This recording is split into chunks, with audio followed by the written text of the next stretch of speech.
மேற்கு வங்கத்தில் தேர்தலுக்கு பின் பாரதிய ஜனதா கட்சியின் ஆட்சி அமைந்துள்ளது. இதையடுத்து முந்தைய மம்தா அரசில் எழுந்த முறைகேடு புகார்கள் மீதான விசாரணைகள் முடுக்கிவிடப்பட்டுள்ளன. அண்மையில் பிரபல ரவுடிகளை வலைவீசி பிடித்து அவர்களை உள்ளாடைகளுடன் சாலையில் நடக்க வைத்து அழைத்து வந்து விசாரணை நடத்தியது காவல்துறை. மற்ற புகார்களும் எடுக்கப்பட்டு இப்போது விசாரணைகள் விரிவாக்கப்பட்டு வருகின்றன. இச்சூழலில் மேற்கு வங்க மாநில அரசின் பல்வேறு நலத்திட்ட நிதியை முறைகேடு செய்ததாக கூறப்படும் புகாரில் பதூரியா நகராட்சி தலைவர் திபங்கர் பட்டாச்சாரியாவை காவல்துறையினர் கைது செய்தனர்.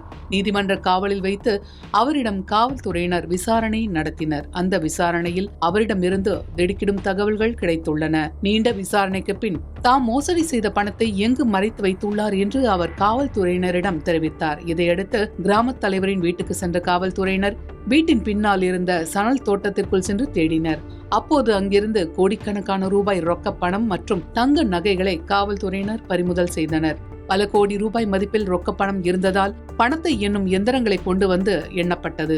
ஊழல் வழக்குகளால் ஏற்கனவே மேற்கு வங்க அரசியல் தகித்து வரும் நிலையில் நகராட்சி தலைவர் ஒருவரிடமிருந்து இவ்வளவு சொத்துக்கள் பிடிபட்டிருப்பது முந்தைய மம்தா தலைமையிலான திரிணாமுல் காங்கிரசுக்கு நெருக்கடியை ஏற்படுத்தியுள்ளது.